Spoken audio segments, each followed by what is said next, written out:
Bonjour madame, bonjour messieurs, bienvenue à cette édition en française de la télévision Renaissance. L'édition que je suis également sur la plateforme de la télévision Renaissance. C'est sur télérenaissance.info. Démarrons cette édition en parlant politique. Les Inera Hamedi FDLR ne sont jamais entrés au Burundi, malgré les accusations faites par beaucoup de défenseurs des droits de l'homme. C'est ce qu'a annoncé Pierre Nkurunziza lors d'une conférence publique annuelle pour répondre aux questions des journalistes et de la population sur tous les secteurs de la vie nationale.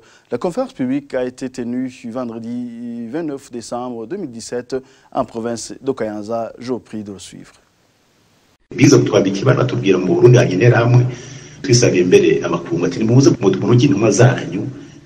Nous avons été accusés de collaborer avec les Interahamwe, les FDLR, mais aussi nous avons demandé à la communauté internationale et l'Union africaine de venir enquêter sur cette situation. Et ils sont venus dans notre pays pour y passer quelques jours et ils n'ont trouvé personne. Mais jusqu'à maintenant, les pays de la communauté est-africaine n'ont pas encore démenti cette présence des Interahamwe sur le sol burundais.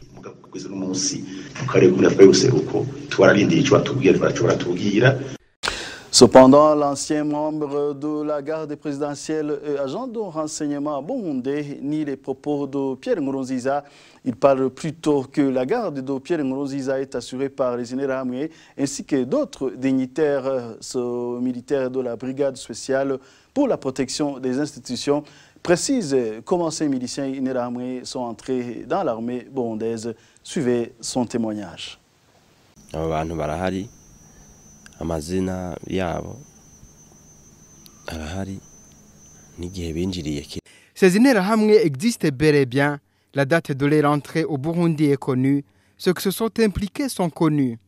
Ils sont venus de 3 localités différentes: Kirembwe, Minembwe, Kafulo. Celui qui les a amenés les a pris à Uvira. C'est le général Ndakugarika qui les ont amenés dans son cortège. Les noms de ces Interahamwe sont Ndimugwimo Jean-Paul, Kwizera Léonard, Madef Benoît, Barukwege Pascal, Masabo Egide, Habarugira Benjamin, Nsabimana Samuel, Hatungimana Jean, Hakizimana Ildefonse, Gilbert Bayubahe, Vyamungu Victor, Bahati Juma, Bareke Bavuge Bosco, Sef Bora, Lukusa Salif, Kananga Luc. Voici les noms des miliciens Interahamwe qui sont entrés dans l'armée burundaise le 1er août 2015. Ces noms ne sont pas les leurs. Ils ont eu d'autres cartes d'identité avec de nouveaux noms. Tantôt, on a ajouté un seul nom à ce premier. Tantôt, on a changé complètement ces noms. Certains dignitaires étaient avec le général Ndakugarika, entre autres le général Alain Guillaume Bunyoni, Pascal Barandagiye, Marius Ngendabanka, Audace Nduwumusi, wa Kenya, Willy Nyamitwe, Steve, chef de renseignement, et Gahomera. Ce sont eux qui se sont investis pour que ces Interahamwe puissent être intégrés dans l'armée burundaise. Ces miliciens Interahamwe sont dans les camps de Muzinda, Mujejuru et dans la brigade spéciale BSPI. Les responsables parmi ces Interahamwe sont Barukwege Pascal, Sefu Bora et Lukusa Salif. Ils sont les responsables de l'équipe de ces 17 Interahamwe et leur choix n'était autre que les qualités de tueur. Novuga ntangabo zitagira umutware nibo bakoze recrutement ishoboka bagiye batora abantu abazi kwica nyene nibaza ko nta kindi kintu baje gukora mu bundi ko twari twihagije cyabazanye no kwica nabi abarundi bene wacu twose rimwe. Cet ancien militaire de la BSPI et agent de renseignement regrette que ces miliciens restent les planificateurs des crimes qui sont commis au Burundi. Encore une fois, suivez-le.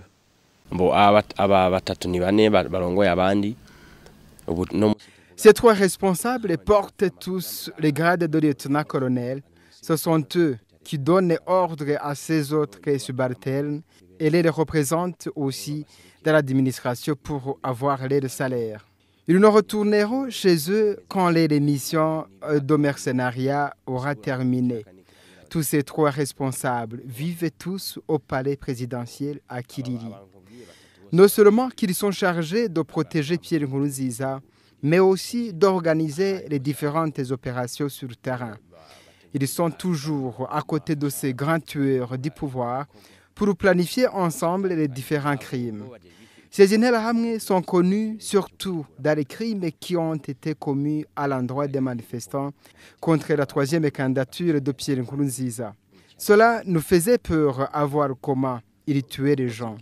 Nous n'étions pas habitués à avoir des gens qui tuaient comme ces Interahamwe en coupant les têtes, en morcelant les corps en plusieurs parties.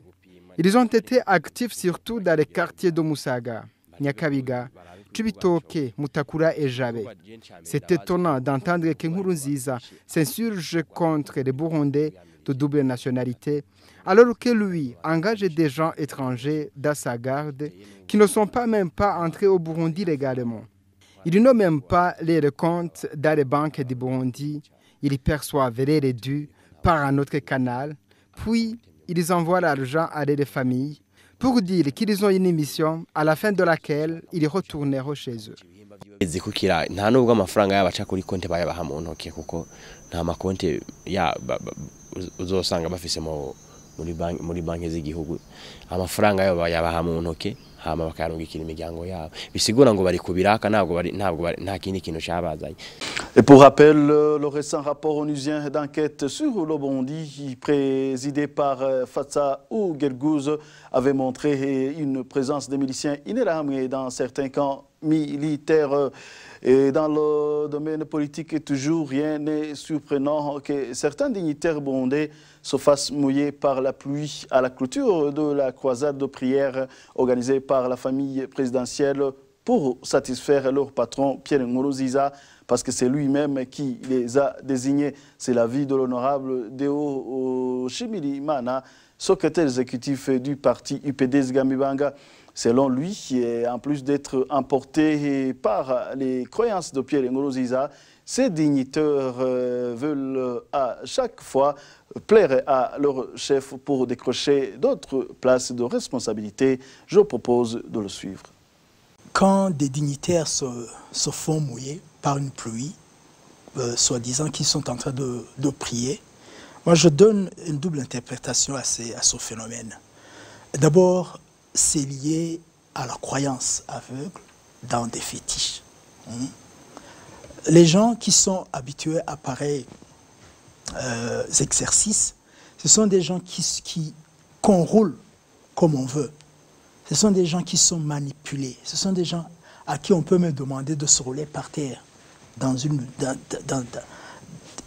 poussière ou dans une mare d'eau et qu'ils exécutent aveuglement. C'est-à-dire qu'à un certain moment, ils sont emportés par l'esprit, ces esprits-là.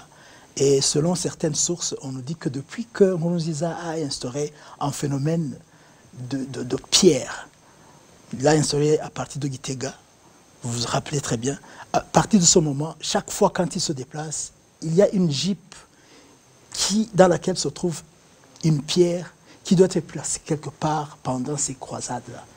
Et en quelque sorte, quand ils font ça, ils sont en train de prier cette pierre. Donc, si vous voyez un président de la République qui se saute comme ça, comme un enfant qui est bien rassasié, c'est tout à fait normal que des gens qui sont en quête d'emploi ou bien des gens qui sont aveuglés par ces croyances aveugles, par ces croyances, ça donne à de tels exercices. Une autre interprétation que je donne à cela, c'est le fait que certains politiciens burundais ont opté pour le phénomène ou le principe de la vie facile, le phénomène du moindre effort. Ce sont des gens qui sont là pour faire la cour. Ce sont des gens là qui croient qu'en faisant la cour, ils peuvent tout avoir. Et parfois, ils n'osent même pas fournir des efforts pour vivre de la sueur de leur front. C'est vraiment la transhumance politique et cela n'honore personne. Vous savez, il y a un philosophe qui disait que la déchéance de l'avoir, sommeil de l'impérialisme et de l'être. Quand l'avoir prime sur l'être, c'est-à-dire que vous n'avez plus de personnalité, vous n'avez plus d'honneur, vous n'avez plus de quoi que ce soit à défendre. Ce que vous voyez, c'est l'avoir. Donc vous êtes aveuglé par les biens. Et c'est ça le phénomène auquel on a assisté ce jour-là. Les gens qui étaient là, ils se sont fait mouiller par une pluie et n'ont pas voulu s'abriter. C'est pas qu'il n'y avait pas où s'abriter, mais tout simplement c'est parce qu'ils voulaient en quelque sorte faire de beaux yeux au président de la République pour que le lendemain, ils puissent croire en eux et les placer dans des postes de responsabilité. Et le fait est que le lendemain, il y a eu des nominations à des postes de responsabilité et certains parmi les gens qui étaient là, qui se faisaient mouiller, ils ont eu ces postes de responsabilité. Est-ce qu'on peut parler ça politicien? Non. Est-ce qu'on peut parler ça démocratie? Non. Est-ce qu'on peut appeler ça maturité politique? Je pense que non. Il faut qu'ils sachent très bien que l'avenir d'un État, un État qui se dit démocratique, un État qui se dit de droit, c'est un État qui place devant le travail, la noblesse, c'est-à-dire l'engouement vers le bien-être mérité. Il faut qu'ils constatent ça, et il faut qu'ils prennent ça comme outil de travail et qu'ils placent ça comme objectif, parce que sans le bien-être du peuple, un État perd toute notion de nation et toute notion de démocratie. Page de justice à présent, plus de 2000 prisonniers vont être libérés suite à une grâce présidentielle annoncée par Pierre Nkurunziza au cours d'un message adressé à la nation. Une mesure saluée par les hommes de droit. Selon Maître Janvier Bigirimana, la mesure en soi est très bonne, mais sa mise en application se fait souvent d'une façon partielle.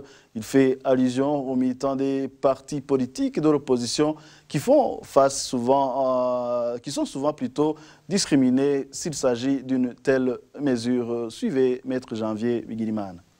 La grâce présidentielle est une mesure de relaxation des prisonniers, une mesure qui est prévue par la loi burundaise. Donc il n'y a rien de spécial que le président de la République prenne cette mesure.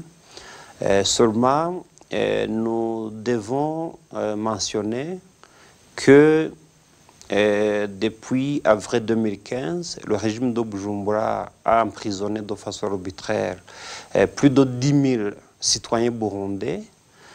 Donc aujourd'hui, lorsqu'on libère, on prend une mesure de libérer un cinquième des prisonniers. Cela est une mesure qu'on peut saluer, mais quand même une mesure qui ne suffit pas, parce que ces 10 000 citoyens emprisonnés de façon arbitraire devraient également bénéficier des mesures de libération sans condition, parce que ce sont des personnes qui ont été arrêtées soit parce que c'était des militants des partis politiques de l'opposition, en particulier du FNL d'Agathon Rwasa ou du MRSD d'Alexis Nuhige, mais aussi ce sont des citoyens, en particulier les jeunes qui ont manifesté contre le troisième mandat de Pierre Nkurunziza, mais encore nous avons des membres des organisations de la société civile qui ont été emprisonnés de façon irrégulière, de façon arbitraire, sans oublier des milliers de citoyens qui étaient présumés appartenir ou avoir participé au mouvement de contestation contre le troisième mandat de Pierre Nkurunziza. Donc aujourd'hui, nous regrettons que au moins 8 millions, plutôt 8 000 Burundais restent emprisonnés de façon arbitraire, du moment que la mesure de la grâce présidentielle va libérer sûrement 2000. Et même pour ces 2000 qui vont être libérés, aujourd'hui, nous avons des inquiétudes qui ne vont pas être libérés de façon objective, de façon que ceux qui appartiennent à des mouvements politiques de l'opposition ou qui ont manifesté contre le troisième mandat puissent être libérés parmi les 2000 qui vont être libérés. Ça sera sans doute des prisonniers de droit commun, ceux qui auraient commis des infractions de droit commun. Et sinon, pour les prisonniers politiques ou pour les prisonniers d'opinion, nous avons des inquiétudes que la mise en application de cette mesure ne va pas être objective, afin de nous permettre que tous les prisonniers qui en réalité sont dans une situation d'emprisonnement arbitraire, illégal, puissent bénéficier de cette mesure. Comme vous le soulignez dans le passé, nous avons une mauvaise expérience où des mesures pareilles ont été prises, mais où l'application a été différenciée, a été subjective, de façon que un certain nombre de militants de partis politiques qui étaient emprisonnés n'ont pas pu bénéficier des mesures de relaxation, alors que en réalité la mesure en soi était bonne. Cette mesure de la grâce présidentielle concerne des prisonniers dont la peine ne dépasse pas 5 ans, des femmes enceintes et allaitantes et des personnes vivant avec un handicap évident et des prisonniers qui viennent de passer plus de la moitié de leur peine d'emprisonnement. Maître Janvier Bigirimana demande également une libération sans condition de Nestor Nibitanga, l'ancien représentant de la PRODH à Gitega, qui est toujours en prison. Le tribunal de grande instance de Mukaza a confirmé mercredi sa mise en détention préventive. Maître Janvier Bigirimana reste convaincu que Nestor Nibitanga est incarcéré parce qu'il travaille pour l'organisation APRODH qui n'est pas bien vue par le régime de Bujumbura. Encore une fois, Maître Janvier Bigirimana. Nous regrettons et nous condamnons le comportement de la justice burundaise qui a pris une décision de maintenir en prison M. Nestor Nibitanga de la PRODH qui a été arrêté à son domicile à Gitega et qui était de façon abusive accusé d'avoir tenté de porter atteinte à la sécurité intérieure de l'État. Il s'agit d'une infraction qu'on colle à toute personne qu'on veut arrêter de façon arbitraire aujourd'hui, que ce soit à l'encontre des personnes de l'opposition, des partis politiques de l'opposition, mais que ce soit à l'encontre des acteurs de la société civile ou de tout citoyen qui est opposé au comportement du régime de Bujumbura ou au troisième mandat de Pierre Nkurunziza. Je dois rappeler ici que Nestor Nibitanga est membre de la PRODH. Vous savez que le président de la PRODH a failli se faire assassiner en 2015, lorsque l'alternative d'assassinat de Pierre Claver Mbonimpa en 2015 a échoué. On a assassiné son fils, on a également assassiné son gendre. Aujourd'hui, nous constatons malheureusement que la campagne de répression contre les acteurs de la société civile, contre toute personne osant élever une voix dissidente au régime de Bujumbura continue. Donc c'est cette logique de répression qui continue. C'est dans cette même logique de répression qui est une sorte de piège tendu au pouvoir judiciaire de Bujumbura, parce qu'aujourd'hui, nous regrettons quand même que nous avons un pouvoir judiciaire qui n'applique pas la loi, qui ne dit pas le droit, mais qui essayait de satisfaire un régime criminel. Ce qui leur manque, c'est le courage. Nous savons que ce pouvoir fonctionne dans un contexte délicat, mais ce que nous leur demandons, c'est d'être courageux et de ne pas continuer à violer les droits des citoyens au grand jour. Parce qu'un jour, lorsque ce régime criminel va tomber, les membres de ce pouvoir judiciaire devront répondre de leurs manquements, à répondre de leurs abus, parce qu'aujourd'hui, ils se permettent de commettre des abus sur des citoyens en les emprisonnant de façon abusive, en prenant des décisions qui ne sont pas fondées sur des motifs légaux.